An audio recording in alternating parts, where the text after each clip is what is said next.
Throwball போட்டியை அனைத்து தரப்பினரிடையும் கொண்டு சேர்க்க அரசு நடவடிக்கை எடுக்க வேண்டும் என்று வீராங்கனைகள் கோரிக்கை விடுத்துள்ளனர். அத்துடன் மற்ற போட்டிகள் போன்று இதற்கும் முக்கியத்துவம் கொடுக்க வலியுறுத்தியுள்ளனர். அதை பற்றி ஒரு செய்தி தொகுப்பு.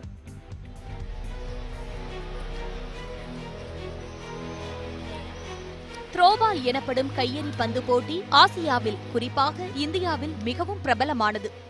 அதிலும் சென்னையில் 1940ஆம் ஆண்டு முதல் விளையாடப்பட்டு வருகிறது. மேலும் மகளிருக்கான போட்டியாக பார்க்கப்படும் த்ரோபால் இந்தியாவின் பல்வேறு நகரங்களிலும் தொடர்ந்து நடத்தப்படுகிறது. அரை நூற்றாண்டுக்கு மேல் பரிச்சயமான த்ரோபால் பலரும் அறியாத போட்டியாகவே பார்க்கப்படுகிறது. இந்த நிலை மாற வேண்டுமென வீராங்கனைகள் விருப்பம் தெரிவித்துள்ளனர்.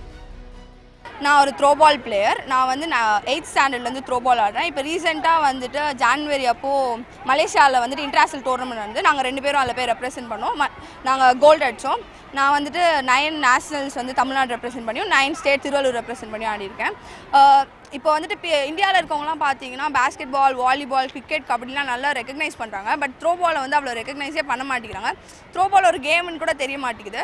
ஸோ எல்லாருமே எல்லா கேமையும் கற்றுக்கிட்டு எல்லா கேமையும் கொஞ்சம் ஈக்குவல் இம்பார்ட்டன்ஸ் கொடுத்தா நல்லாயிருக்கும். தமிழகத்தை சேர்ந்த பல்வேறு மாணவிகள் த்ரோபால் போட்டியில் கோலோச்சி வருகின்றனர்.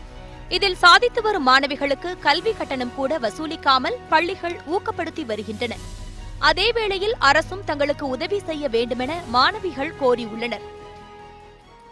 ஸ்போர்ட்ஸுக்காகவே த்ரோபாலாக இருக்கட்டும், எந்த கேமாக இருக்கட்டும், அவங்க எல்லாருக்குமே நேஷ்னல்ஸு, ஸ்டேட் இவங்க போகிறதுக்குலாம் ஃப்ரீ எஜுகேஷன் கொடுத்து எங்களுக்கு நல்ல ஃபெசிலிட்டிஸ் கொடுக்குறாங்க. ஆனால் கவர்மெண்ட் அதெல்லாம் கொடுக்கறதே இல்லை. ஸோ கவர்மெண்ட் கொடுக்கணும்னு சொல்லிட்டு நாங்கள் கேட்டுக்கிறோம்.